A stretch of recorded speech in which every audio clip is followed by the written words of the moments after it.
Well, the Leafs are going to hit the ice for practice this morning ahead of tomorrow's do-or-die must-win, backs against the wall, Game 5 against the Boston Bruins. Of course, this has tensions appear to be rising amongst the team.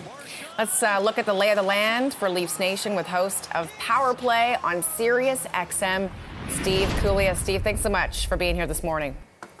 Well, City, the sun came up this morning. They can't score a goal. They can't kill a penalty. I don't like doing an autopsy on a body that's still alive, but I guess we'll do one this morning. Thanks for having me. So where would you start then if you were sort of performing an autopsy on the Toronto Maple Leafs, as it were? And yes, they are still alive in the playoffs. Steve, what is job number one? What's the focus that needs to happen better on Tuesday night?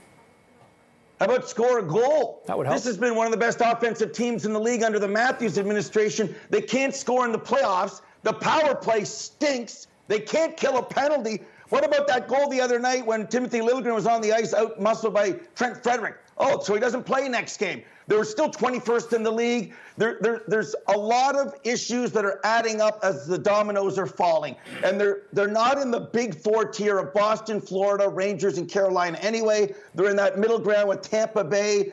And if you want to be the best, you got to beat the best. And other than one playoff series last year where they scored some ugly goals, they got in front of Vasilevsky, and they got clutch goals from Tavares and Kerfoot and Morgan Riley. They don't know how to score ugly goals, and they don't score enough pretty goals. What was Brody doing on that play? Take the body, for God's sakes, man. Anyway, this has gone on too long in this administration. That guy hasn't seen anything. He's 30 years old. He's seen one playoff series victory. It's simply not good enough. Yeah, it was all bad, start to finish. I mean, first goal was a giveaway by Ryan Reeves, and then John Tavares did nothing. Morgan Riley did nothing. Mitch Marner finally had the one single highlight of the entire game, but otherwise through a temper tantrum, sitting there on the bench. What do you think's happening in the team in terms of dynamics, too? Because it looks like, and while Marner denies it, there is frustration bubbling here. You can see it. You can feel it.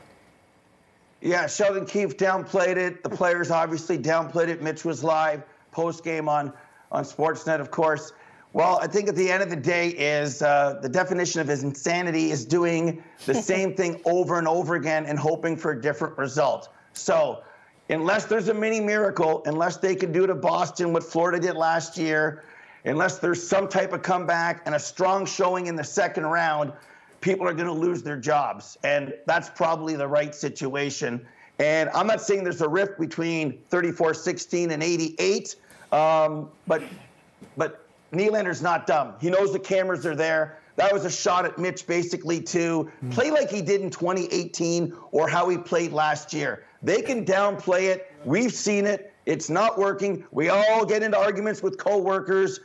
And at this stage and at this level, if this team can only win one playoff series under this administration, there has to be changes. And the easy out right now is the 1 year left, the no movement clause, and an extension or a sign and trade that we normally don't get in hockey. The cap's going up, but the Leafs are up against it next year. So something like that will be discussed in the offseason, in my opinion.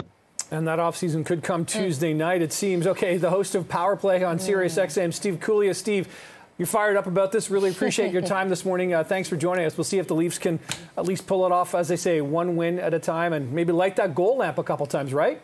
They need 3 of this.